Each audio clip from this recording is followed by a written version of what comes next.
हाय. आज आहे मार्गशीर्ष महिन्यातला तिसरा गुरुवार. दुपारी कॉलेजमधून घरी आल्यानंतर अंघोळ आवरून पूजेच्या तयारीला सुरुवात केली. सकाळचं कॉलेज असल्यामुळे माझं घट मांडायचं बाकी होतं, म्हणून संध्याकाळी घट मांडायचा हाच विचार केला आणि तयारीला सुरुवात केली. तर बाल्कनीत सहज नजर गेली तर ही तगारीची फुलं छान उमलली होती. भरलेलं झाड बघून मलाही मोह आवरला नाही. आणि इथे कोपऱ्यात काय दिसतंय, तर जरा जवळ जाऊन बघितलं तर जास्वंदाचंही सुंदर फूल आलं होतं. किती मोठं आहे ना फुल हे. मला असं वाटलं की आजच्या देवीच्या सजावटीसाठी आज ही फुलांचाच वापर करायला पाहिजे. त्याच्यामुळे ही फुलं मी काढायला सुरुवात केली. घरच्या कुंडीतली फुलं बागेतल्या फुलांप्रमाणेच असतात नाही का. तर ही फुलं मी काढता काढता विचार करते की काय करू कसं करू या फुलांचं. हार बनवू का सजावटीसाठी वापरू, कसं करू. तर फुलं तर मी काढून घेतली आणि जास्वंदाचंही फूल पण काढून घेतलं.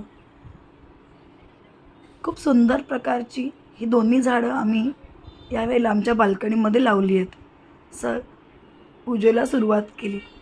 पारंपरिक पद्धतीने अगदी शास्त्रोक्त पद्धतीने पूजा मांडायला मी सुरुवात केली.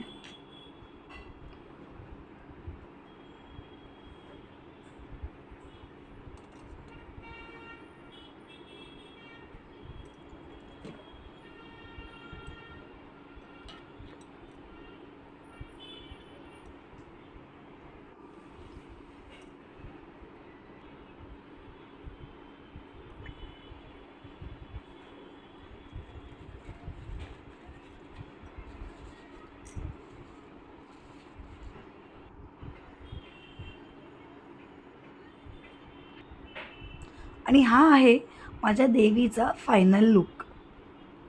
देवीची स्थापना तर करून झाली होती, घट तर बसवून झाला होता, पण या फुलांचं काय करावं काही सुचत नव्हतं. थोड्याच वेळात पाहायला मिळेल तुम्हाला की मी काय केलं आहे ते. तर पूर्णपैकी सजावट करून झाल्यानंतर, देवीचा घट बसवून झाल्यानंतर हे अशा पद्धतीने मी त्या फुलांपासून देवीला गळ्यातले हार बनवला. तर कसा दिसतोय आमचा हा फुलांचा हार, छान दिसतोय ना.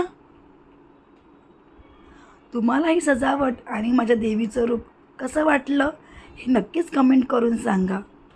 तुम्ही कधी अशा प्रकारे घरातली फुलं अशी वापरली आहेत का, तेही सांगा बरं का.